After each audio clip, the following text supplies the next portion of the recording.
चलिए जी आ जाइए। स्वागत है आप सभी का हमारे यूट्यूब चैनल पर। मैं नवीन पारिक। देखो आज हम शुरू करेंगे मटेरियल मैनेजमेंट चैप्टर का कौन सा चैप्टर नंबर सेकंड का टॉपिक है मटेरियल मैनेजमेंट। बजट की हमने बात की, ठीक है। बहुत सारे बच्चों को अभी तक वो प्रॉब्लम आ रही है कि उन्हें वीडियो मिल नहीं रहा है कि क्या कुछ है। तो मैं 1 सेकेंड का टाइम लेके आपको वहाँ पर मैं बता रहा हूँ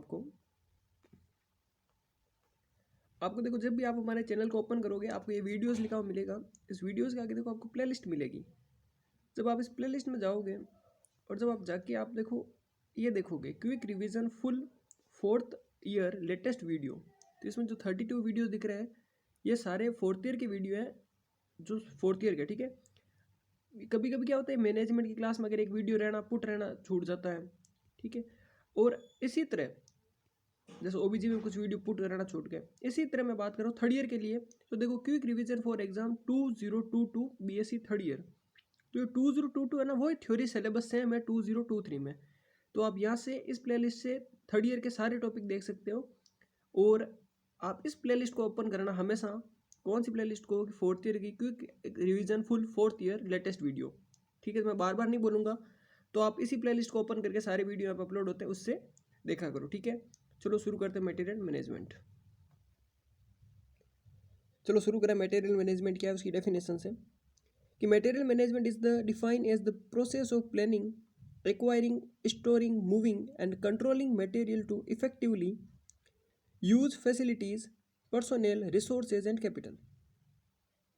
कि हम किसी जैसे बात करें कि हम एक फैसिलिटीज़ का यूज़ करके, पर्सनल मतलब कोई आदमी का यूज़ करके, किसी संसाधनों का यूज़ करके, पैसों का यूज़ करके हम अगर किसी चीज़ को खरीदने की प्लानिंग करते हैं या किसी चीज़ को एक्वायर मतलब प्राप्त करते हैं या खरीदते हैं, उसे स्टोर करते हैं, उसे ट्रांसपोर्ट करते हैं और उन सब मटेरियल्स का हम कंट्रोल करते हैं, इस तरीक़ों को हम कहते हैं मटेरियल मैनेजमेंट। कि मटेरियल मैनेजमेंट को हम इस प्रकार से परिभाषित कर सकते हैं कि वह क्रिया प्लानिंग, एक्वायरिंग, स्टोरिंग और मूविंग, प्लानिंग करना, किसी चीज़ को खरीदना, फिर उसको स्टोर करना और फिर को ट्रांसफ़र करना या बेचना, ऐसा मान लो, और उस चीज़ को कंट्रोल करना, टू इफ़ेक्टिवली, अच्छे तरीके से उन सबको कंट्रोल करना, स्टोर करना, प्लान करना, खरीदना, किसके यूज़ के द्वारा, किसी फैसिलिटीज़ के द्वारा, पर्सोनेल के द्वारा, कुछ रिसोर्सेज के द्वारा, कुछ कैपिटल्स के द्वारा, पैसों के द्वारा या फिर किसी संसाधनों के द्वारा, किसी भी तरीके से अगर हम अपने जो भी अपने मटेरियल मतलब होता है पदार्थ, मैनेजमेंट मतलब होता है उसको मैनेज करना। तो पदार्थ का मैनेजमेंट किस प्रकार से करते हैं कि हम उसे अच्छी तरीके से प्लान करके खरीदते हैं, अच्छी तरीके से उसे स्टोर करते हैं, ठीक है। अच्छी तरीके से हम उसे एक्वायर करते हैं, फिर अच्छे से उसको सेल करते हैं, मूव कराते हैं, ट्रांसफ़र करते हैं, ठीक है। किसके यूज़ के साथ में, फैसिलिटीज़ का, फिर पर्सनल मतलब कोई आदमी जो काम करता है वो वर्कर्स, उनके चाहे रिसोर्सेज को यूज़ में लेकर, चाहे हमारे कैपिटल को यूज़ में लेकर हम अगर ये काम करते हैं उसे कहते हैं मटेरियल मैनेजमेंट। नेक्स्ट आते हैं कि कौन कौन से पार्ट होते हैं मटेरियल मैनेजमेंट के। तो एलिमेंट की बात करें तो फर्स्ट होता है डिमांड, फोरकास्टिंग एंड प्लानिंग। कि किस चीज़ की कितनी डिमांड है, फोरकास्टिंग मतलब पूर्वानुमान कितना लगा सकते हैं, प्लानिंग करना, इन सब पॉइंट को हम आगे एलाबोरेट करेंगे, अभी खाली पॉइंट पढ़ते हैं। Demand, forecasting and planning. Second one होता है प्रोक्यूरमेंट, परचेजिंग, रिसिप्ट, थर्ड होता है receipt, inspection and storage, inventory control, fifth है issue and distribution, maintenance and repair, disposal and condemnation, minimizing losses and pilferage. Pilferage मतलब होता है, pilferage मतलब होता है चोरी वगैरह, ठीक है, थेफ्ट, स्टील, ठीक है। फर्स्ट बात करते हैं डिमांड एंड फोरकास्टिंग क्या होता है। क्या हम इस पर बात करते हैं कि sir A forecasting is an estimate of demand in future. ये फोरकास्टिंग का मतलब होता है एक एस्टिमेट बनाना, एक निर्धारण करना कि फ्यूचर के अंदर कौन सी चीज़ कितनी काम आएगी। सर कैसे, आगे समझो एक बार, कि estimate of right amount of each material. किसी भी चीज़ का अगर आपको सही अमाउंट पता चल गया, ये फ्यूचर में इतना चाहिएगा, is the most critical factor. वो हमारे लिए बहुत ज़्यादा क्रिटिकल फैक्टर हो जाएगा, किसके लिए, फॉर मैक्सिमाइजिंग अवेलेबिलिटी। उससे हम जो है अपनी अवेलेबिलिटी है, अपनी प्रोडक्टिविटी, उसको हम मैक्सिमाइज कर सकते हैं और वेस्टेज को हम मिनिमाइज कर सकते हैं। कहने का मतलब क्या हुआ इस तरह के एग्जाम्पल लेते हैं। फ्यूचर में भी आने वाली है होली, अभी क्या आने वाली है, होली आने वाली है राजा। अब आपको जो पता है कि होली आगे आने वाली है, फ्यूचर में होली है, आपको ये भी पता है कि मेरी दुकान जो सबसे फेमस दुकान है, सबसे पॉपुलर दुकान है और सबसे पुरानी दुकान है, मेरे पास ग्राहक बहुत ज़्यादा आते हैं। आपने पूर्वानुमान लगाया कि पिछली होली में कितना, सॉरी आपने पहले रिकॉर्ड देखा पिछली होली में कितना आए थे कि सर मेरे पास में लगभग पूरी होली में 5,000 लोग आए थे। अभी पहले मेरे को ये बताओ कि अब आपको पता चल गया कि 5,000 लोग आए थे तो मेरा कितना गुलाल बिका, कितना कलर सेल हुआ। अभी आप राइट अमाउंट, मान लो अगर आप खाली, जैसे मान लो पिछली बार आप 5,000 किलो लेके आए थे, अभी आप खाली 200 किलो लेके आओगे तो ये अमाउंट आपके लिए क्या हो गया, गलत है ना। अगर आपको पता चल गया कि भाई पिछली बार 5,000 लेके आया था, अभी मैं कम से कम लगभग 5,500-6,000 किलो लेके आ जाऊँ, ठीक है, 5,500 किलो गुलाल लेकर के आ जाऊँ, और वही कब लेके आऊँ, अभी आप सितंबर में लेके आ जाते मान लो, तो अभी उसकी प्राइस क्या आपसे कम लेता, क्योंकि अभी ऑफ सीजन में प्राइस कम लेते हैं। तो ये होता है एक फोरकास्ट, कि आपको पहले ही पता चल जाए कि मेरा सामान, कौन सा सामान कितने समय में कितना बिकने वाला है। मुझे भी पता है मेरा वीडियो यूट्यूब पे कितने दिनों में कितना चलने वाला होता है। अभी आप बहुत कम देखते हो क्योंकि अभी आप में से कुछ ही जागे हुए हैं, और बेटा जो जागे हुए हैं वो तो लक्ष्य को जल्दी प्राप्त करेंगे, और बाकी वाला अभी सो रखे हैं, एग्जाम डेट आने के बाद वो जागेंगे। तो मैं वीडियो अभी बना रहा हूँ ताकि मुझे पता है वो जागेंगे तो उन्हें कंटेंट मिलेगा कुछ, इसे कहते हैं फोरकास्ट करना। और अगर मैंने सही फोरकास्ट किया, अगर सही अमाउंट में फोरकास्ट किया तो मेरी अवेलेबिलिटी मैक्सिमम होगी और वेस्टेज बहुत मिनिमम होगा। यही वीडियो में एग्जाम होने के बाद में डालूँ तो क्या मतलब है? तब तक तो कोई मतलब ही नहीं है। द मोस्ट मेथड इज, समझ में आया कि नहीं आया एग्जाम्पल, ठीक है। The most method suitable and simple to use in hospital and forecast of demand are, कि जो हॉस्पिटल के अंदर हम कौन सा फोरकास्ट का मेथड मोस्टली यूज करते हैं, फर्स्ट होता है लास्ट पीरियड ऑफ डिमांड। आया ना बात कि सर हमने पिछले साल या पिछली बार या लास्ट टाइम पे हमारी कितनी डिमांड थी। The demand of last year is considered as the basic to forecast the demand for the next period, कि सर हम ये देखेंगे कि हमारे पिछली बार का, पिछले टाइम का कितना क्या बजट था, पिछली बार कितनी बिक्री हुई थी, उसके हिसाब से हम नया बनाने की कोशिश करते हैं। अंडरस्टैंड और नॉट। सेकंड वन होता है arithmetic average. Average of all past demands is taken to forecast the demand of next period. जो आपकी 3, 4, 5 पिछली बिकी थी, पिछले मान लो 5 सालों के अंदर की आपने एवरेज निकाल ली कि पहले में 4,500 किलो बिका, सेकंड में 4,500 किलो था, फिर 4,700 किलो हो गया, फिर 5,000 किलो हो गया। ऐसा आपने अगर 5-6 की एवरेज निकाला तो आपको लगभग पता चल गया कि लगभग यार 5100-5200 इस बार लेकर के आ जाता हूँ। उसे हम कहते हैं अर्थमेटिक एवरेज। साथ साथ में लिख लेना बेटा, वरना पड़ी हवा हवाई हो जाएगी, है ना।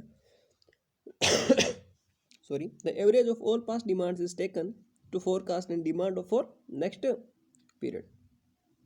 आइए बात करते हैं moving average. Forecast of demand for the next period is generated by averaging the actual demand of the last n time periods. हम ऐसे करते हैं, मूविंग एवरेज में क्या होता है कि हम एन टाइम ले लेते हैं। एन मतलब वह संख्या जो पिछले आप कितनी ले सकते हो, 8, 10, 12, 14, जितने आप पिछले सालों के ले सकते हो, उन सब का एक एवरेज निकाल करके नेक्स्ट टाइम के लिए जनरेट करना क्या कहलाता है, मूविंग एवरेज। तो ये बेटा क्या हो गया अपना फर्स्ट पॉइंट, डिमांड और फोरकास्ट कंप्लीट। आई थिंक आपको क्या हुआ, समझ में आया कि नहीं आया, समझ में आ रहा जाऊँ। और हाँ, आज एक और बड़ी छोटी सी अनाउंसमेंट और भी कर देता हूँ। अगर कोई आप में से कोई लड़का या लड़की जो पढ़ रहे हैं, जो बहुत ही सुपर टैलेंटेड है, या फिर जो जिन्हें कोई पर्टिकुलर सब्जेक्ट बहुत ज़्यादा अच्छी तरीके से आता है, चाहे CHN, चाहे जो भी कोई टॉपिक है, नर्सिंग की, है ना, वो आप मुझे कांटेक्ट कर सकते हैं, व्हाट्सएप कर सकते हैं 9636591860 पे। हम यहाँ पे एक आज एक सोच रहे हैं कि भैया जो, जैसे सिंपल सा बता रहा हूँ, बहुत सारे मेरे पास ऐसे मैसेज आते हैं कि सर आप तो ऑलराउंडर हो गए क्या, आप सारे सब्जेक्ट एक साथ कैसे पढ़ा लेते हो। और मैं जितनी बेटा मेहनत एक सब्जेक्ट इसमें कर रहा हूँ, उससे कहीं दुगना ज़्यादा दूसरे सब्जेक्ट में और करता हूँ, क्योंकि हमें सभी की क्या, उन्हें पकड़ मजबूत, आपको समझ में आना चाहिए। मेन प्रॉब्लम ये, मैं चाहे PhD कर रखा हूँ या चाहे MSc कर रखा हूँ, मैं अगर कुछ भी कर रखा हूँ, और अगर मैं खाली मान लो फर्स्ट ईयर का स्टूडेंट ही हूँ, आप ये सोच लो, या तो मैं फर्स्ट ईयर का स्टूडेंट हूँ, या BSc कर रखा हूँ, या MSc कर रखा हूँ, या PhD कर रखा हूँ, आपको उससे कोई लेना देना नहीं होना चाहिए। आपको ये होना चाहिए कि मुझे कितना समझ में आ रहा है। अगर मैं फर्स्ट ईयर का होकर आपको ये चीज़ समझा सकता हूँ, इसका मतलब मैं आपके लिए एमएससी बराबर हूँ। और अगर मैं पीएचडी करके भी अगर आपको मैं ये समझा नहीं सकता, हमने कई सारे ऐसे टीचर देखे हैं जो एमएससी कर लेते हैं, पीएचडी कर लेते हैं उस सब्जेक्ट में, और ऐसा नहीं है उनमें नॉलेज नहीं होता, अनंत कोटि उनके अंदर नॉलेज भरा हुआ रहता है। हम नॉलेज का सम्मान करते हैं, बट वो बच्चों को समझा ही नहीं पाते। बच्चे उनके चेहरे देखते रहते हैं, क्या बोल रहा है। अरे बेटा, जब 1 साल के बच्चे के सामने कोई भागवत गीता पढ़ेगा तो बच्चा कैसे समझ पाएगा है। अभी हम लुए बच्चे हो आप, आपको सामने उतनी नहीं देनी चाहिए जितना आपको डाइजेस्ट हो। भगवत गीता समझ में आएगी एक बच्चे को? नहीं आएगी। ठीक है, तो जो भी बच्चा अगर ऐसा कोई है जिसको पर्टिकुलर टॉपिक या पर्टिकुलर कोई, जैसे कोई सिस्टम है या फिर किसी सिस्टम का एक्सपर्ट है वो, या फिर किसी सब्जेक्ट का एक्सपर्ट है, हम आपको अपॉर्चुनिटी दे रहे हैं, आइए आप अपने नॉलेज को शेयर कीजिए। हम पहले आपका एनालिसिस करेंगे कि आप जो वीडियो हमें भेजेंगे हम उसमें एनालिसिस करेंगे आप कितना अच्छा पढ़ा सकते हैं। अगर हमें लगा तो बिल्कुल हम आपकी पॉपुलरिटी, अगर आप चाहते हो कि भाई फेस टू फेस आप पढ़ाना चाहते हैं, बिल्कुल वेलकम। जिस तरीके से आप चाहते हो हमें आप इन नंबर पर व्हाट्सएप करें, ठीक है। चलिए नेक्स्ट बात करते हैं परचेजिंग की। Purchasing is the buying of the good और सर्विसेज। परचेजिंग का मतलब होता है किसी सामान को या किसी गुड्स को, गुड्स मतलब होता है सामान, गुड मतलब अच्छा नहीं बेटा, गुड मतलब सामान, गुड्स, गुड्स और सर्विसेज को खरीदना क्या कहलाता है? Purchasing. It is favorable that the good services are appropriate and that are procured. Procured मतलब क्या होता है? Procured मतलब होता है खरीदना। कहीं कहीं जगह प्रोक्यूर्ड बताया था, तो प्रोक्यूर्ड मतलब भी खरीदना at the best cost to meet the need of the purchaser in term of quality and quantity, time and location. कि अगर आप किसी चीज़ को खरीदते हो तो खरीद से पहले हमें यह ध्यान रखना चाहिए कि जो चीज़ हम खरीद रहे हैं क्या वो कंज्यूमर के लिए फ़ायदेमंद है या नहीं है। अगर फ़ायदेमंद है तो उसकी क्वालिटी तो अच्छी है ना। अगर क्वालिटी अच्छी है तो हम कितनी खरीदें, क्वांटिटी बल्क में खरीद लें या फिर थोड़ी कम खरीदें। और अगर हम बल्क में भी खरीद लें तो कौन से टाइम पे खरीदें। भैया मैं जैसे मान लीजिए मेरी एक कंपनी है, कोई दुकान है आगे गर्मी का मौसम आ रहा है, मैं बड़े बड़े जैकेट, लेदर के coat, winter coat, Kashmiri coat ला के मैं अपने रखूँ अपने शोरूम में, तो क्या बिकेंगे? क्या नहीं बिकेंगे। तो जितना मैं उनका पैसा लगाऊंगा वो क्या हो जाएगा, अभी सब वेस्ट है। तो मुझे परचेज करते टाइम ध्यान रखना चाहिए, अगर हाँ सस्ते आ रहे हैं, कोट सस्ते आ रहे हैं, तो मैं उस क्वांटिटी उसकी थोड़ी कम में खरीदूंगा। ऐसा थोड़ी मैं पूरा शोरूम गोडाउन भर दूँ मैं ला के उनसे, नहीं। हाँ, गर्मी आ रही है तो मैं गर्मियों की चीज़ों के लिए मैं बिल्कुल बढ़ सकता हूँ। गर्मियों की जो भी चीज़ें मैं उनके लिए अपने गोडाउन भर दूँ तो कोई प्रॉब्लम की बात नहीं है। और लोकेशन भी देखनी चाहिए कि आपकी जो परचेज करने वाले लोकेशन कहाँ, भैया आप इसे तो ऐसा तो नहीं खरीद रहे हो जो सबसे महंगा दे रहा है ना। ठीक है, तो बेटा ये होता है परचेजिंग। नेक्स्ट एक होता है decentralise purchase. It is done at the departmental level. Decentralise purchase वह परचेज होता है जो डिपार्टमेंट लेवल खरीदता है। जैसे मैं बात करूं, this method is used in specialised department like radiology, cardiac surgery etcetera. क्या होता है बेटा कि एक हॉस्पिटल के अंदर मान लीजिए कार्डियोलॉजी वाला डिपार्टमेंट है, रेडियोलॉजी वाला डिपार्टमेंट है, या फिर ओस्टी वाला डिपार्टमेंट है, नेफ्रो का डिपार्टमेंट है, ठीक है, ईएनटी का डिपार्टमेंट है। वो कुछ खुद अपने हिसाब से अपने लिए खरीदते हैं, और खुद एक बजट बना देते हैं, बजट के अंदर खुद लिख देते हैं कि भाई हमें ये चीज़ें मशीनें चाहिए, हमें ये मशीनें चाहिए और हम ये खरीद रहे हैं, तो उसे कहते हैं डिसेंट्रलाइज परचेज। अगर कॉलेज का प्रिंसिपल कॉलेज के लिए कुछ चीज़ खरीद रहा है, डिसेंट्रलाइज परचेज है कि नहीं है। अगर मान लो एक सारी कॉलेज है बीएसटीसी की है, बीए की भी है, फार्मा की भी है, पीएचडी की, सारी कॉलेज एमएससी वगैरह सब चल रही है, और नर्सिंग कॉलेज भी, तो एक नर्सिंग कॉलेज अपने लिए कुछ खरीद रहा है अलग से, डिसेंट्रलाइजेशन परचेज। समझ रहे हैं आपको बात। आपका घर है, आपके घर में आपके पर्सनल रूम है और आप अपने पर्सनल रूम के लिए कुछ चीज़ खरीद रहे हो, क्या होगा, डिसेंट्रलाइजेशन परचेज। यानी एक डिपार्टमेंट लेवल खुद अपने लिए खरीद रहा है। एक होता है सेंट्रलाइजेशन परचेज। चलो एक एग्जांपल समझते हैं स्टेट के अंदर इसको लेके। आज अशोक गहलोत अगर राजस्थान के अंदर कुछ चीज़ अशोक गहलोत जी खरीद रहे हैं तो वो क्या डिसेंट्रलाइजेशन परचेज है, क्योंकि हम कंट्री एक इंडिया को होल मानते हैं, होल मतलब एक मानते हैं, और राजस्थान उसका पार्ट है। नेक्स्ट होता है centralisation purchase. In most institutions, centralization purchasing is the rule in which the all purchases are centrally made by purchasing department. किसी किसी हॉस्पिटल के अंदर एक ऐसा रूल होता है कि जितने भी हॉस्पिटल के जितने भी वार्ड्स हैं उन सब की चीज़ों को एक परचेजिंग डिपार्टमेंट होता है वो खरीदेगा। जैसे रेडियोलॉजी का डिपार्टमेंट है उसके पास ये अधिकार नहीं होगा भाई। डिसेंट्रलाइजेशन में रेडियोलॉजी डिपार्टमेंट के पास एक अधिकार था कि वो अपनी जो भी चीज़ की आवश्यकता है उन चीज़ों को खरीद सकता है, बट सेंट्रलाइजेशन परचेज में ऐसा कुछ नहीं होगा। उसमें यह नहीं होगा कि रेडियोलॉजी वाला, कार्डिक वाला, कोई भी चीज़ चाहे वो खरीद लो, नहीं। उन सब की चीज़ों को खरीदने वाला परचेजिंग डिपार्टमेंट होगा और वो परचेजिंग डिपार्टमेंट ही उन चीज़ों को खरीदेगा। अंडरस्टैंड और नॉट। आगे बात करते हैं ग्रुप परचेज की। It is use for purchasing material for group of hospital. कि मान लीजिए ग्रुप ऑफ हॉस्पिटल होता है हु हैव सेम मैनेजमेंट, जिसका मैनेजमेंट सेम होता है। जैसे मान लीजिए 2 हॉस्पिटल या 3 हॉस्पिटल अगर किसी व्यक्ति के हैं, उनका मैनेजमेंट जो है सेम आदमी करता है, या जिनका कंट्रोल सेम है, या जिनका कंट्रोल गवर्नमेंट करती है। तो अगर एक गवर्नमेंट, कॉमन गवर्नमेंट, अगर एक गवर्नमेंट जो सभी हॉस्पिटल के लिए अगर कोई चीज़ खरीदे तो उसे कहते हैं ग्रुप परचेज। ग्रुप परचेज, ठीक है। नेक्स्ट बात करते हैं, थर्ड पॉइंट आता है रिसिप्ट, इंस्पेक्शन और storage. The material which is purchased should be received verified that they are as per order. कि जो भी चीज़ आपने खरीदी है, कोई नहीं, आपने खरीद ली तो खरीद ली, हम उस पर डांटेंगे नहीं। अरे हमारे राजा, समझ में आ रहा है कि नहीं आ रहा तुम लोगों को? समझ में आ रहा है कि नहीं आ रहा? बोर और तो फील नहीं कर रहे हो? बोर फील नहीं करना, ठीक है। बहुत इजी टॉपिक हम पढ़ रहे हैं, बहुत इजी वे में पढ़ रहे हैं। मैं आई थिंक बहुत ही ज़्यादा इजी पढ़ रहे हैं, आपको लग भी नहीं रहा होगा मैनेजमेंट पढ़ रहे हैं। अभी भी अगर किसी को लग रहा है कि हम मैनेजमेंट कितने हार्ड वाले टॉपिक की डिस्कस कर रहे हैं, तो बेटा फिर तो कोई मतलब ही नहीं है। चलो, रिसिप्ट मतलब देखो, the material which are purchased should be received verifying that they are as per order. कि जो भी चीज़ आप खरीद रहे हो, आपको ये देखना पड़ेगा कि क्या वो ऑर्डर की हुई चीज़ ही दी है हमें। Store and manage adequately so that these are available when so that they are required और अदरवाइज डिस्पोज।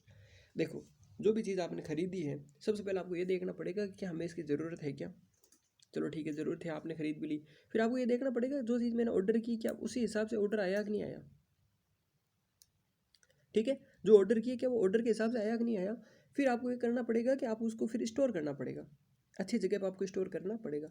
मान लो आपने पोलियो की वैक्सीन मंगाई, या फिर हेपेटाइटिस बी की वैक्सीन मंगाई, या फिर आपने उसकी वैक्सीन मंगा ली, किसकी, वो होता है ना अपना टिटनस में कौन सी देते हो आप, टीटी की वैक्सीन। चलो, तो आपने वो देख ली, फिर आपको पता होना चाहिए ना कौन सी कहाँ पे स्टोर होती है। कोई हीट सेंसिटिबल होती है, कोई हीट रेसिस्टेंस होती है, तो स्टोर भी आपको ध्यान पड़ेगा, वरना वो ख़राब हो जाएगी। और अगर मान लो, और आपको ये भी देखना पड़ेगा so that these are available when, और हम इसलिए इसको कर रहे हैं, इसलिए हम देख रहे हैं ऑर्डर को। मान लीजिए आपके दिमाग में था कि मैंने एक जो है कोई एक इंजेक्शन, मान लो कि मान लो पेंटाप्रोजोल मैंने कल ऑर्डर कर दिए, आपने देखा ही नहीं उन्होंने आगे वालों ने क्या भेजा, आपने उनको सीधे स्टोर कर लिया। और कभी इमरजेंसी में ज़रूरत पड़ी कि पेंटाप्रोजोल लेके आना है, आप दौड़े दौड़ गए, आप बोलोगे हाँ सर मैंने तो ऑर्डर किया था, लेके आ रहा हूँ अभी। दौड़े दौड़े गए, आगे मिले ही नहीं आपको, देखा बोल वो कहीं आएगो, वो कहीं आएगो, मतलब ये क्या आ गया है। तो आपको पता ही नहीं होगा कि भाई ऑर्डर क्या आया क्या नहीं है। जब आपको ज़रूरत पड़ी तो वो चीज़ आपको मिली नहीं, तो इसीलिए हम उसको, और मान लो अगर आपने मिल भी गई, आपने उसका सही स्टोर नहीं किया, है ना, स्टोर कोल्ड पे करने थे, आपने हीट सेंसिटिव जगह पे कर दी, धूप में रख दी आपने, या फिर आपने बाहर खुली रख दी, तो वो ख़राब हो जाएगी। तो जब ज़रूरत पड़ेगी तो वो काम नहीं आएगी। और भैया घर में चाहिए लाखों का माल हो, जब ज़रूरत पड़ती है तुम नहीं मिले तो क्या मतलब का। तो वही चीज़ है यहाँ पे, ठीक है। Following point should be consider for inspection. अब हम करते हैं इंस्पेक्शन। इंस्पेक्शन क्या करोगे, तो कुछ पॉइंट ऐसे हैं जो आपको ध्यान रखना पड़ेगा इंस्पेक्शन के लिए, साथ साथ में लिखते रहना। कि the material should be received at specific receiving area. कि the material should be received at specific receiving area. कि जो भी आपको चीज़ मिली है वो आपको वहीं पर रखनी है जहाँ पे उसे हमेशा रखते हैं, ठीक है। एक तो वो हो गया, और एक इसका ये भी हो सकता है कि the material should be received at specific receiving area. कि जिस जगह से आप लोग कोई चीज़ खरीदते हो, पर्टिकुलर जगह से कोई चीज़ खरीदते हो जो ट्रस्टेबल है आपका, आप उसी जगह से खरीदो, ठीक है। Each item must be checked and counted against supplier invoice. कि जिन्होंने सप्लाई दी थी, उन्होंने जो बिल दिया है, आप एक बार वहाँ से आइटम को क्रॉस मैच करो, मिलाओ एक बार कि वही आइटम दिए या फिर कोई दूसरे दे दिए। उसके बाद आपको चेक करना है, physical condition of the material must be check. आपको कंडीशन की जो मटेरियल है उसकी फिजिकल कंडीशन चेक करनी है कि बाहर से दिखने में कैसा है, सही है या नहीं है। Damage must be detect and notified to the transformer and the vendor immediately. अगर मान लीजिए आपको किसी प्रकार का डैमेज वगैरह आया है तो आपको हाथों हाथ फ़ोन करके या फिर व्हाट्सएप पे पिक भेज के या फिर ईमेल भेज के आपको उसे बताना है कि भैया जो आपने चीज़ भेजी है वो क्या आई है, डिफेक्टिव आई है। अगर आप हाथों हाथ नहीं भेजोगे, 2 से 3 दिन बाद भेजोगे तो क्या हो जाएगा, फिर वो विश्वास नहीं करेगा। ये कोई अमेजोन फ्लिपकार्ट थोड़ी जो 7-7 10-10 दिन वो देते हैं आपको रिटर्न पीरियड। नेक्स्ट है check the material against purchase order. आपको ये भी देखना है कि जो आपने ऑर्डर किया उस मटेरियल को आपको चेक करना है कि भैया जो मैंने ऑर्डर किया वही आया कि नहीं आया। Document immediately in material register. और जो मटेरियल के रजिस्टर होते हैं आपको हाथों हाथ उनको क्या करना है, डॉक्यूमेंट करना है। डॉक्यूमेंट क्यों करना है कि भाई आपको पता रहे कि मैंने ये सामान मंगाया, इतने रुपए इसमें खर्च हुए। आ रही ओके, समझ में आ रही बात है। Next, bill are sent to the account office for the payment. और पेमेंट के लिए बिल आपको कहाँ पे भेजना होता है, अकाउंट सेशन में भेजना पड़ता है कि लो भैया ये अकाउंट की सामान है, ये इसके बिल्स है। नेक्स्ट होता है इन्वेंट्री कंट्रोल। तो बात करें इन्वेंट्री कंट्रोल की, क्या होता है इन्वेंट्री कंट्रोल, कि inventory control is an important aspect of material management. यहाँ क्वेश्चन अगर शॉर्ट नोट्स में भी आ सकता है, इसलिए ये क्वेश्चन बहुत ज़्यादा इंपॉर्टेंट बन रहा है कि इन्वेंट्री कंट्रोल क्या होता है कि एक इंपॉर्टेंट एस्पेक्ट है मटेरियल मैनेजमेंट का। In the health care system material management is concern with providing the drug supplies and equipment at the right place, right time and in right quantity in order to deliver quality of health services। कहने का मतलब होता है कि अगर health care system की बात करें तो मटेरियल मैनेजमेंट एक बहुत ही ज़्यादा मटेरियल मैनेजमेंट को हम कंसर्न करते हैं कि भाई हम कौन सी ड्रग प्रोवाइड कर रहे हैं, ठीक है, प्रोवाइडिंग द ड्रग, कौन सी ड्रग की सप्लाई हो रही है, कौन कौन से इक्विपमेंट की सप्लाई हो रही है, ठीक है, कौन कौन सी इक्विपमेंट को खरीदना है, और राइट टाइम क्या होता है, राइट क्वांटिटी कितनी होती है, और जो भी हम किसी भी व्यक्ति को डिलीवर देते हैं, किसको, हेल्थ केयर सर्विसेज जिस व्यक्ति को देते हैं, राइट टाइम क्या है, राइट क्वांटिटी क्या है, राइट रूट क्या है, ये सब चीज़ें हम उसमें क्या करते हैं, ध्यान रखते हैं। किसमें, इन्वेंट्री कंट्रोल में, ठीक है। N inventory is a detailed list of all article. जो अभी मैंने चीज़ें बताई कौन कौन सी खरीदनी है, कौन से टाइम पे खरीदनी है, क्या क्या है, तो एक इन्वेंट्री मतलब होता है कि एक detailed list of all article, their specification and standard number और क्वालिटी। उनकी स्पेसिफिकेशन क्या है, उनकी क्वालिटी क्या, जो भी चीज़ हम खरीद रहे हैं। मान लीजिए आपने अगर एक कैल्शियम ग्लूकोनेट इंजेक्शन खरीदा, ठीक है, या आपने मान लीजिए पोटेशियम ग्लूकोनेट होता है ना एक, वो खरीदा, ठीक है, क्या उसकी क्वालिटी होनी चाहिए, क्या उसका स्टैंडर्ड वगैरह होना चाहिए। तो हमारा ऑब्जेक्टिव क्या है इन्वेंट्री कंट्रोल के पीछे, to make an account of all article with specific according to recommended standard number of quality और क्वालिटी।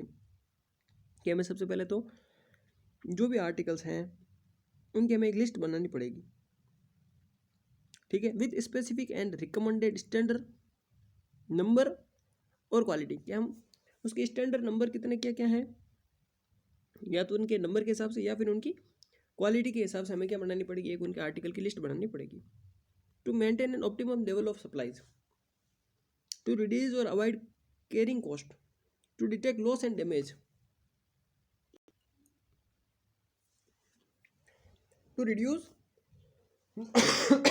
और avoid carrying cost, to detect loss और डैमेज, कि वो गुम ना हो जाए, कहीं डैमेज ना हो जाए। To identify the need of repair and replace, कि ऐसा कोई आइटम है क्या जिसकी हमें नीड है कि इसे सही कराने की या फिर इसे चेंज करवाने की। To facilitate the quality services, और अब किसी चीज़ की क्वालिटी सर्विसेज देखने के लिए हम क्या करते हैं, लिस्ट और डॉक्यूमेंट बनाते हैं, ठीक है। ज़्यादा इंपॉर्टेंट है नहीं, उसको ज़्यादा समझाने की जरूरत है नहीं होनी चाहिए, जस्ट एक बार लिख के और आप एक बार रीड करो खुद ही इसको, ठीक है, बहुत ईजी है। अब बात करते हैं इंपॉर्टेंट चीज़ है जो technique in inventory control. Inventory control में कौन कौन सी टेक्निक आती है, बहुत ईजी टेक्निक है। फर्स्ट होता है SOS, material are classify into seasonal और ऑफ सीजनल। इसमें दो होते हैं, देखो, S मतलब सीजनल, O मतलब ऑफ, S मतलब सीजनल। SOS का देखते ही आप समझ जाओगे कि इस SOS टेक्निक के अंदर क्या होता है कि हम मटेरियल को दो भागों में क्लासीफाई करते हैं कि एक तो होता है सीजनल, एक होता है ऑफ सीजनल। SOS का मतलब S मतलब सीजनल और O मतलब ऑफ, S मतलब वापस सीजनल। एक चीज़ होती है जो सीजन में बिकती है, एक होती है जो ऑफ सीजन में बिकती है। तो सीजनल आइटम है या ऑफ सीजनल, उसके हिसाब से इसे डिवाइड किया गया है। अगला है GOLF, golf, golf analysis. It is classified according the source of supply where the item are out as government supplies, ordinary supplies, local supplies और foreign supplies। देखो, G मतलब गवर्नमेंट सप्लाईज, O मतलब ordinary supplies, L मतलब local supplies और F मतलब foreign supply. कि हमारे पास जो सप्लाई आ रही है वो क्या गवर्नमेंट की सप्लाई है कि ऑर्डिनरी सप्लाई है कि लोकल सप्लाई है या फिर फॉरेन से आ रही है सप्लाई है। तो GOLF। अगला होता है SDE। ये क्या होता है कि the material are classified on the basis of procurement, purchase, difficulty and market availability, as to scarce the procure, difficulty to produce and easy to purchase. D मतलब डिफिकल्टी, एस मतलब सिंपल, डी मतलब difficulty, E मतलब वापस क्या हो गया easy, या फिर एस मतलब ऐसे समझ लो स्केयर टू प्रोड्यूस, या फिर डिफिकल्ट है या फिर इजी है। कि एक तो बहुत कम चांस है कि कोई चीज़ है वो मिले मार्केट में जिसकी परचेस बहुत ही कम होती है यहाँ पे भारत में। जैसे आपने ओलिव ऑयल देखा होगा ना, तो ओलिव ऑयल बेस्ट यहाँ पे भारत में बनता ही नहीं है। तो यहाँ पे भारत में उसके ना तो बनते हैं ना ज़्यादा उसकी कोई परचेज है।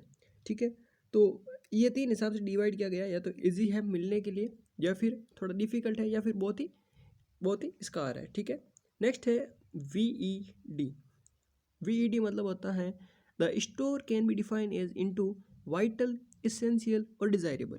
Store are basis on their critically and their by their importance. कि कौन सा कितना वाइटल मतलब कितना इंपॉर्टेंट है, कितना ज़रूरी है, या फिर उसकी पसंद का होना चाहिए। तो इसके हिसाब से वाइटल्स को तीन भागों में डिवाइड किया कि एक तो बहुत होते हैं वाइटल्स, कि भाई जो वाइटल साइंस होते हैं, जैसे क्या होता है वाइटल साइंस, क्या होता है कार्डिनल साइन। कार्डिनल साइन मतलब क्या होता है बेसिक साइन, कुछ वाइटल चीज़ें हैं वो है। एक होता है भाई उन्हें बहुत ज़्यादा इसेंशियल है, ज़रूरी चीज़ों का। एक होता है कि अपनी मर्जी के चीज़ों का, या फिर डिज़ायरेबल, कि भाई इन्हीं लोगों की इन्हीं चीज़ों में डिज़ायर होती है। वो कहते हैं यहाँ पे मनपसंदी आपके सामान मिलते हैं। मनपसंदी मतलब आपके डिज़ायर वाले सामान मिलते हैं इस पर। अगला होता है FSN analysis. It is based on rate of consumption. The item can be classified into fast moving, slow moving, non moving. ये होता है रेट ऑफ कंजप्शन के हिसाब से कि आप कितने रेट से किसी चीज़ को खर्च करते हो, आप कितनी रेट से किसी चीज़ को खर्च करते हो। उसके हिसाब से तीन प्रकार के होते हैं बेटा, फास्ट मूविंग, स्लो मूविंग और नॉन मूविंग। ठीक है, फास्ट मूविंग, स्लो मूविंग और नॉन मूविंग। और हाँ, अगर आप में से किसी बच्चे को या बच्ची को किसी को नोट्स चाहिए तो आप हमें नोट्स के लिए भी मैसेज कर सकते हैं 9636591860 व्हाट्सएप नंबर पे। और एक और चीज़ मुझे समझ में नहीं आ रही कि अगर आपको इतना अच्छा ज्ञान मिल रहा है कहीं से, तो आप उसे अपने फ्रेंड्स के साथ अपने सर्कल में शेयर करें। अगर आपको वास्तव में बेनिफिट हो रहा है कि हमारे चैनल से आपको बेनिफिट हो रहा है और हम आपके लिए इतना टाइम निकाल रहे हैं, तो आपकी प्राइम मोटो बनता है कि आपके व्हाट्सएप ग्रुप के अंदर जो भी बच्चे ऐड हैं, आप देखो ज़िंदगी में एक चीज़ ध्यान रखना। मैं ऐसा नहीं बोल रहा हूँ कि मेरे चैनल का प्रमोशन हो, ऐसा कुछ नहीं मैं बोल रहा हूँ, क्योंकि मैं ना तो इतना इस पर यूट्यूब पे टाइम दे रहा हूँ और ना मुझे यहाँ पे अभी कुछ देना है, क्योंकि हमारे पास बहुत सारे वैसे ऑफर आते हैं पर हमें अभी इस चीज़ में जाना नहीं है। ठीक है, तो वो सब कुछ नहीं है कि ऐसा मत सोचना कि भाई सर अपने लिए कह रहे हैं। बट मैं आपको एक चीज़ बता रहा हूँ, ज़िंदगी में शिक्षा हमेशा बांटने से बढ़ेगी। अगर आपने कभी ये सोच लिया कि मैंने किसी दूसरे को पढ़ाया और मेरा नॉलेज कम हो जाता है, या फिर मेरे पढ़ाने से अगर अगला वाला आगे निकल जाता है, ज़िंदगी में सोच लेना थोड़े समय बाद में आपकी बुद्धि ऐसी हो जाएगी कि आपको कुछ पढ़ा लिखा याद भी नहीं होगा। ठीक है ना, वो कहते हैं ना, दान दिया नदी का नीर नहीं घटता है। अगर आपके नदी है आपके घर में, उसमें से अगर एक चिड़ी, आपका एक छोटा सा पक्षी अगर एक छोटी सी चोंच भर के पानी लेकर के चला जाता है, तो आपका पानी घटने वाला नहीं है। ये चीज़ समझ लेना ज़िंदगी में। तो कहने का मतलब, अगर आपके पास में ज्ञान है, आपको स्प्रेड करना चाहिए, आपको बांटना चाहिए। और हम तो ऐसे थे बेटा जो रहने दो आपको, है ना। तो इसलिए आप समझ जाना बात की, इतनी सी मैं यूट्यूब पे कह रहा हूँ मैं सिंपल सा आपको। ठीक है, आपका ज्ञान आपका क्या बढ़ेगा, बांटने से बढ़ेगा। अगर आपने ये सोचा ना कि मैंने उसको चैनल नहीं बताया, क्योंकि अगर वो पढ़ेगा तो उससे अच्छे नोट्स बन जाएंगे, उसको अच्छा टॉपिक मिल जाएगा, वो क्या मेरे से आगे निकल जाएगा। ज़िंदगी बेटा जो कर्म करेगा वही आगे निकलेगा। समझ में आया ना। भगवद गीता में लिखा हुआ है कि आप कर्म करते रहिए, फल की चिंता मत करें, वो तो आप सबको पता है। उसमें लिखा हुआ है कि आप मनुष्य के हाथ में खाली कर्म करना होता है और फल उसको विधाता देता है। तो वापस ने अर्जुन ने कृष्ण भगवान को वापस बोला कि ऐसा कभी कैसे हो सकता है, हम अगर अपने हाथ से निवाला उठाकर मुंह में खाएंगे तभी वो खाना मुंह में पचेगा। तो भगवान कहते हैं कि खाना हाथ में उठाना आपके हाथ में है, खाना मुंह में रखना हाथ में, पर निगलना निगलवाना ये हमारे हाथ में होता है। तो समझ में आया ना? एक लाइन होती है कि किस भरोसे श्वास को ग्रास रहे मुख माय, कंठ होठ हाले नहीं इतने कूच कर जाए। मतलब किसी उस समय का भरोसा नहीं है जिस समय पे आपके कंठ और होठ चलने बंद हो जाए और एक जो है खाने का निवाला आपके मुंह में रह जाए, है ना। तो आपको जीवन में कभी ऐसा कभी नहीं सोचना। हमारे पास बहुत सारे ऐसे हमें देखने को मिलते हैं, इसलिए हम कहते हैं आपको। हाँ, कंपटीशन जरूरी है, बिल्कुल जरूरी है कि वो मेरे से आगे नहीं निकले, बट ये नहीं। ठीक है, बात करें एबीसी एनालिसिस की। तो analysis of item on cost criteria, कि हम किसी भी आइटम का कॉस्ट क्राइटेरिया के हिसाब से किस प्रकार से एनालिसिस कर सकते हैं। आप भी बोलोगे ना, कड़ी बड़ी बड़ी बातें करते हैं, कड़ी ज्ञान वाली बातें करते हैं। अरे आपको ज्ञान देना जरूरी है थोड़ा थोड़ा, सही। अभी एग्जाम का टाइम पड़ा, ज्ञान थोड़ा थोड़ा जीवन में ले लिया करो, क्योंकि आपको पता है ना। तो सेक्शन ए क्या होता है, अब इसमें हमने सेक्शन के हिसाब से डिवाइड किया है आइटम को कॉस्ट क्राइटेरिया के हिसाब से। कॉस्ट क्राइटेरिया के हिसाब से किस प्रकार से डिवाइड किया है कि limited number of item that are expensive, कि फर्स्ट में हम उन चीज़ों को खरीदेंगे जो जो एक्सपेंसिव है। अरे भैया मर्सिडीज खरीदनी है, बड़ा शोरूम में कितनी 15-20 खरीद के रख दोगे क्या? अरे नहीं खरीद सकते साहब, अपनी इतनी औकात नहीं है। मॉडल पीस 2 लेके आ जाओ, तो दो दो दो भी मैं बोल रहा हूँ, ज़्यादा पैसा वाला है तो, है ना। तो सेक्शन ए में क्या होता है कि हम उन्हीं चीज़ों को खरीदेंगे जो लिमिटेड में हो सकती है और उसको हम जो है बहुत ज़्यादा महंगी होती है, उन्हें हम लिमिटेड खरीदेंगे। ठीक है। सेक्शन बी में आइटम वो होंगे जिनके ज़्यादा पैसे भी नहीं होंगे और ज़्यादा भी नहीं खरीदेंगे। जैसे मान लीजिए आपने मोटरसाइकिल का है, अब बाइक का मान लीजिए आपका कैसा, मान लो हीरो की आपकी बाइक का है, तो आप हीरो की मान लो 5-6 स्कूटियाँ वगैरह ले लोगे, 5-6 बाइक वगैरह ले लोगे। तो क्योंकि ज़्यादा उनके पैसे भी नहीं है तो आपको ज़्यादा अमाउंट भी उनका ज़्यादा नहीं रखना है। एक होता है सेक्शन सी। सेक्शन सी मतलब numerous item that have low mandatory value. मान लीजिए अगर आपको कोई रेड टेप के शूज 300 रुपये में किसी ऑफर में मिल रहे हैं, तो बेटा आप कितने खरीद लोगे? न्यूमरस खरीद सकते हो। न्यूमरस मतलब हज़ारों की संख्या में खरीद सकते हो, क्योंकि उनकी प्राइस बहुत कम है। तो जिन चीज़ों की प्राइस कम होती है उन चीज़ों को बहुत ज़्यादा बल्क मात्रा में खरीदना सेक्शन सी में रखा जाता है। सेक्शन बी में कि जिनकी प्राइस भी थोड़ी ठीक हो, ठीक है ना, तो पूरी ज़्यादा कह सकते हैं ना बहुत कम कह सकते हैं, मीडियम है, तो हम उन चीज़ों को भी मीडियम क्वांटिटी में खरीदते हैं, उतनी ही खरीदते हैं। ठीक है। और सेक्शन ए मतलब जिनकी प्राइस बहुत ज़्यादा है उनको तो बेटा हम कहते हैं ना थोड़ी थोड़ी खरीदेंगे। वो डायनासोर क्या होता है, डायनासोर की कैटेगरी खत्म हो गई ना भारत में, डायनासोर दिखते नहीं है, तो वो वैसी बात हो गई। अगर कोई इतना एक्सपेंसिव है तो हम एक दो ही हमें मिलेगा, और हमारी इतनी औकात होती है कि हम एक दो ही खरीदते हैं। नोट्स अच्छे लग रहे हैं कि नहीं लग रहे हैं, कमेंट करके मुझे ज़रूर बताना नोट्स अच्छे लग रहे हैं कि नहीं लग रहे हैं। अभी क्या मैनेजमेंट ईजी लग रही है कि नहीं लग रही है? क्या मैनेजमेंट से अब आपको डर लग रहा है कि नहीं लग रहा है? अब तो डर गायब हो गया। ठीक है, परेशान नहीं होने का बेटा, ज़िंदगी में परेशान नहीं होने का। नेक्स्ट HML एनालिसिस क्या होता है कि it is the ABC analysis in which the item are categorised into high cost, medium cost, low cost. देखो फुल फॉर्म नाम से ही पता चलता है, एच मतलब हाई कॉस्ट, एम मतलब मीडियम कॉस्ट, एल मतलब लो कॉस्ट। कि भाई प्राइजरी कॉस्ट कितनी है कि ज़्यादा है, दूसरे की मीडियम और तीसरी की लो कॉस्ट है, उसे हम क्या कहते हो, HML एनालिसिस। समझ में आ रहा है राजाओं, अंडरस्टैंड और not? Next issue and distribution कि there are 3 inventory for issue and distribution, कि किसी भी चीज़ को इशू कराने के लिए, किसी चीज़ को डिस्ट्रीब्यूट करने के लिए 3 इन्वेंट्री होती है। अरे भाई कोई चीज़ ने इशू करवाना है, मान लो आप एक दुकान खोल करके बैठे और आपके सारा सामान एकदम ख़त्म हो गया, तो क्या करोगे? नया लेकर के आओगे। जब नया लेकर के आओगे तब तक गिरा खाली निकल गया, तो इस चीज़ को आपको इशू कराने के लिए, आपको कोई चीज़ को देने के लिए 3 टाइप के डिस्ट्रीब्यूशन होते हैं। पहला होता है each ward and the department should keep the eye on the stock items, and when the number of item become low then request for the new item of inventory department। क्या कि जब भी आपके समय में आपके शॉप पे या फिर आपकी मेडिसिन पे या फिर आपके मेडिकल वार्ड में या फिर आपके वार्ड में किसी भी चीज़ के नंबर कम पड़ने लगे, आपको दिख तो जाता है ना भाई, ऐसा तो है नहीं एकदम से अचानक से कम पड़ गए। 1000 आइटम थे, जब 700 बिक गए, पीछे 300 रहे, तो आप उन्हें एक बार इन्फॉर्म कर दो इन्वेंटरी डिपार्टमेंट को कि भैया आप 300 ही बचे हैं। अब लाए न लाए उनकी गलती, बट आप एक बार इन्फॉर्म कर दो। आज आपको एक इम्पोर्टेंट चीज़ बता रहा हूँ, क्वेश्चन बता रहा हूँ इम्पोर्टेंट, कि जो भी कोई नर्सिंग के अंदर मान लीजिए कहते हैं ना किसी की कोई बड़ी सर्जरी कर रहे हैं, किसी का ऑपरेशन कर रहे हैं, तो हम उससे कंसल्ट लेते हैं। तो कंसल्ट कभी भी नर्सिंग स्टाफ नहीं लेता है, नर्सिंग ऑफिसर कभी भी कंसल्ट नहीं लेता है, वो सर्जन लेता है, हमेशा फिजिशियन लेता है। अगर फिजिशियन ने कंसल्ट लेना भूल गया और नर्सिंग डिपार्टमेंट वालों ने भी ध्यान नहीं दिया, कंसल्ट लिया या नहीं लिया, तो क्या होगा? तो इसमें दोनों को बराबर की सज़ा मिलती है। तो आपका प्राइमरी मोटो क्या होता है कि आपको सिर्फ ये चेक करना है कि फिजिशियन साहब ने कंसल्ट लिया कि नहीं लिया। तो आपको खाली इन्वेंटरी में इन्फॉर्म करना है, लाए नहीं लाए उसका अगले की जिम्मेदारी। सेकेंड होता है बेटा टॉपिंग अप सिस्टम। इश्यू और इसी इश्यू में बता रहे हैं, इश्यू और डिस्ट्रीब्यूशन में बता रहे हैं आपको topping up system, in which the maximum stock level for each item for each department is pre determined based on their uses. कि किसी भी चीज़ का कितना डिस्ट्रीब्यूशन होना है, ये सब क्या होता है? प्री डिटरमाइंड होता है। आगे वाले इन्वेंटरी डिपार्टमेंट को पहले से ही पता होता है कि कितने दिन कौन सी चीज़ चलेगी। भी आपकी मम्मी को पता है ना घर में घी कितने दिन चलता है, पता है ना? कि ये होता है कि जब घी का जो डब्बा है वो आधा आता है, आधे से कम होता है, तब आपके पापा को बोलती हैं कि घी लेके आना है। हाँ, तब तो बोल सकते हैं ना, आधे से कम आएगा तो उन्हें पापा को बोलेंगे भाई घी लेके आना सर।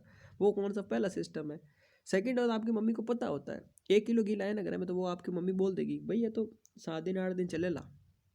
और जब 5 दिन हो जाए ना तो एक बार वापस भी याद दिलावे कि 5 दिन हो गया है, 3 दिन और घी चलेला, फिर बस घी खत्म हो जावेला। तो एक कौन सा सिस्टम है? टॉपिंग अप सिस्टम है, ठीक है। At the specific time interval the stock personal visit the department and check the stock and issue new item and replace damage.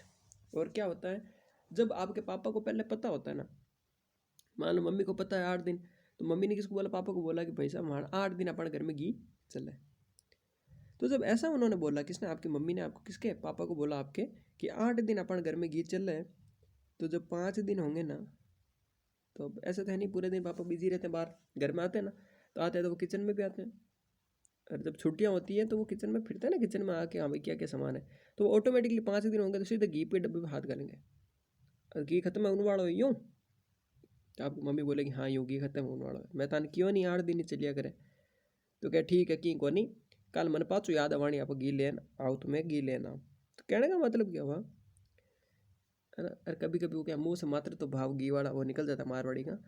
So sorry sorry, क्या कभी हमारा, तो क्या होता है इसमें, तो वो होता है कि जैसे स्टॉक पर्सन, आपको समझाने के लिए बता रहा हूँ कि स्टॉक पर्सनल, मान लीजिए आपके पापा स्टॉक पर्सनल है, वो आए और डिपार्टमेंट में आके चेक किया, और चेक करते ही न्यू आइटम वो आपको इश्यू करवा देते हैं क्या, लो साहब नयो गिरो पैकेट और लो भाई, ठीक है। और आपको घी घर में क्या बोलते हैं, ये तो बेगू बेगू कहीं नीटा हुए थोड़ा यार, थोड़ा चलाया कर इन्हें, यहाँ इतना जल्दी जल्दी क्या खत्म कर देती, थोड़ा इसको चलाया कर। बट स्टॉक वाला आपको ऐसा कभी नहीं बोलेंगे, आपको ऐसा बोलेंगे हाँ बिकने दे साल बाद जनकार उठवा दे, ठीक है। नेक्स्ट होता है कि in this system there are 2 cart in the ward. Third होता है इस सिस्टम के अंदर कार्ट में एक कार्ट, 2 कार्ट होता है। कितने कार्ट हो गए? 2। अब किसी किसी घर में क्या होता है, मान लो एग्जाम्पल से समझना, किसी किसी घर में क्या होता है, मान लीजिए कि पापा बहुत पैसे वाला आदमी है, ठीक है, सरकारी वरकारी नौकरी वोकरी करते होंगे या फिर कोई बिजनेस, बड़ा बिजनेस करते होंगे। तो इन मेनली इन्हीं घरों में देखने को मिलता है। जो सबसे मिडिल क्लास के होते हैं, थोड़े नीचे वाले होते हैं, उनमें और ऐसा नहीं होता, कभी कभी बहुत कम होता है। तो क्या होता है कि घर में चाय की पत्ती के पैकेट 10 घर पे ला के रख दिए घर पे ला के रख दिए, तो फिर क्या होता है कि जब ज़रूरत कोई मेहमान आए और तो क्या भाई चाय बनाना क्या, तो वो वाइफ जाती है घर में यार, एकदम से उसको याद आता है ओह लो सुबह ही चाय की पत्ती ख़त्म हुई। अब उसकी हिम्मत नहीं होती अपने हस्बैंड को बोलने की भी चाय की पत्ती खत्म हो गई। हिम्मत क्यों नहीं थी? क्योंकि उन्हें पता होता है कि यार 8 चाय की पत्तियों वो वैसे ही रखता है, पहले से ही रख देता है, और अब एकदम से खत्म हो गई, एक भी नहीं बची। तो फिर क्या होता है कि धीरे से बच्चे को बुलाती है, शुसारा करते हैं। अपने राजस्थान में क्या सीन होता है, सुस्कारा करते हैं, ऐसे बोलते हैं शू इधरा। तो लड़का आता है दौड़े दौड़े, क्या हुआ कहीं भी हो कि यार चाय की पत्ती खत्म है, कि धीरे से जार चुपके से चाय की पत्ती लेकर के आ। लड़का भी बड़ा उस टाइम पे भाव खाता है, देख मैं चाय की पत्ती तो लेना हूँ बट मोटरसाइकिल लेके जाऊँगा मैं। और उसको समझा दे, देख तेरे पापा बाहर देख लेंगे, तेरे पापा देख लेंगे तुझे, मोटरसाइकिल रख के चला जा। ओके बात, तो फिर जा बैठी रहे, मैं नहीं लूँ। तो क्या यार चल रहा ठीक है, आता जोड़ी करते जा जा। हम बच्चा जब भी फाटक खोल के गेट खोल के मोटरसाइकिल लेकर जाता है ना, तो पापा को पता चल जाता है। अब मेहमान के सामने कुछ बोल भी सकते नहीं उस टाइम। वो उसके पापा चुपचाप, वो बच्चा गया दुकान पर, पापा जाते हैं किचन में, कैसा बाहर चाय ले आना हूँ, और जाके सीधे मम्मी को पूछते हैं कहीं चाय, कहीं कहीं हो बाहर क्यों वो। तो मम्मी बोलती है कि क्या हुआ था कि सडनली कल चाय की पत्ती खत्म हो गई। तो अरे बोर नहीं हो इसलिए मैं जोक सुना रहा हूँ है ना। ये मत सोचना है कि सर क्या जोक मार रहे हैं, बोर हो जाओगे वरना फिर आप मज़ा ही नहीं आएगा पढ़ने में आपको मैनेजमेंट, क्योंकि बहुत हार्ड टॉपिक है। तो क्या होता है कि जब वो जाते हैं, बच्चा जाता है, पीछे से पापा गए मम्मी के पास में, बोला भाई कहीं क्यों सर चाय नहीं पत्ती, तो सॉरी। अब मम्मी को भी पता है मेन टाइम यही, अभी कुछ नहीं बोलेंगे क्योंकि मेहमान बैठे, मेहमानों के सामने कुछ नहीं बोलेंगे। वो आंख निकाल करके पापा चले जाते हैं। जब मेहमान वापस जाते हैं ना तो होती है महाभारत शुरू। फिर वो क्या करते हैं पापा, जब तक घर में आठ चीज़ें रख दी, आठ चाय की पत्ती रख दी मैंने, है घर में 10 तरह की हम चीज़ें लेकर के आते हैं, 10 तरह के बिस्किट लेकर के आते हैं, 10 तरह की चाय की पत्ती ले, और ये एक घर में नहीं सभी घर में यही सिस्टम चलता है। ठीक है, अपने राजस्थान में सभी घर में यही सिस्टम चलता है। या तो बच्चे खा जाते हैं चुपके चुपके से, और या फिर क्या होता है कि पता नहीं चलता कब खत्म हो जाती है। तो फिर क्या किया जाता है, एक नया सिस्टम लाया जाता है। फिर वो सिस्टम क्या होता है, फिर उसको ताज़ा सुनाएंगे किसको, मम्मी को। ध्यान रखा करना चाहिए, नहीं तो फिर पैसे, फिर क्या मतलब का इतना चीज़ें ला के रखने का क्या मतलब होता है जब कोई समय पे कोई चीज़ नहीं मिले। तो फिर दो स्टाइल करते हैं, फिर कहते हैं चल ये काम कर। वो मम्मी कहती है पता नहीं चला सा एकदम धीरे धीरे कब खत्म हो गई। तो कहा ठीक है ये काम कर, दो में एक जो मैं लेके आ रहा हूँ उसको कहीं छुपा के रख दे। या तो ये होता है अपने घरों में तो कि एक को तो बाहर काम में ले, एक को कहीं छुपा के रख दे, और जब कोई आदमी आए तो ये निकाल लेना। और यही मैनेजमेंट में क्या होता है, दो कार्ट रख देते हैं। क्या रख दिए, दो कार्ट रख दिए। एक कार्ट में क्या होगा, सामान पड़ा रहेगा, सामान बिकेगा, और जब उस कार्ट से सामान खत्म हो जाएगा, जब वो दूसरे कार्ट में सामान लेने के लिए हाथ डालेगा तो पहला कार्ट नीचे इन्वेंट्री डिपार्टमेंट में भेज देंगे, और वे वहाँ से क्या करेंगे, आइटम भर के पहुँचा देंगे। ठीक है, तो ठीक है, अब आप कुछ ज़्यादा ही हो गया मेरे हिसाब से जोक वगैरह। क्या रटा आप बोर तो नहीं हो रहे हो। नेक्स्ट वो बात करें मेंटेनेंस रिपेयर की, और मटेरियल मैनेजमेंट से 101% क्वेश्चन आएगा ही आएगा। 101% मटेरियल मैनेजमेंट से क्वेश्चन आएगा। फिर आप वहाँ अटक जाओगे, मैं लिखूँ कहीं, मैं मतलब आप क्या लिखूँ ये आप सोचने पड़ जाओगे। अगर आपको पहले से एग्जाम्पल वगैरह पते होंगे, आपको पता होगा ये एग्जाम्पल उन्होंने उस टाइम पे दिया था, तो कहीं ना कहीं आप घुमा फिरा के कोई पॉइंट भी लिखोगे ना, तो लिखोगे ज़रूर, खाली बैठे नहीं रहोगे, वरना सोचोगे कि बहुत ईजी टॉपिक होता है बेटा। बट जब अगर आप मेरे जोक के व्यू से भी सुन रहे हो कि किसी भी तरीके से सुन रहे हो, ठीक है, तो भी आप कुछ ना कुछ तो लिख के ही आओगे, खाली छोड़ के नहीं आओगे। ये मेरी अभी अभी बैठे यहाँ पे मैं गारंटी ले रहा हूँ, कभी आप खाली नहीं छोड़ के आओगे, क्योंकि इतना हमें पता है। और जब मैंने आपको बोला कि जब हमने हाथ पकड़ लिया तो पूरा भरोसा। ठीक है, तो मेंटेनेंस एंड रिपेयर की बात करते हैं। There should be a maintenance cell with required facilities in term and skills man power, periodic check repair, adequate spare and infrastructure facility for the routine maintenance of equipment such as BPO apparatus, suction apparatus, incubator और ECG machine.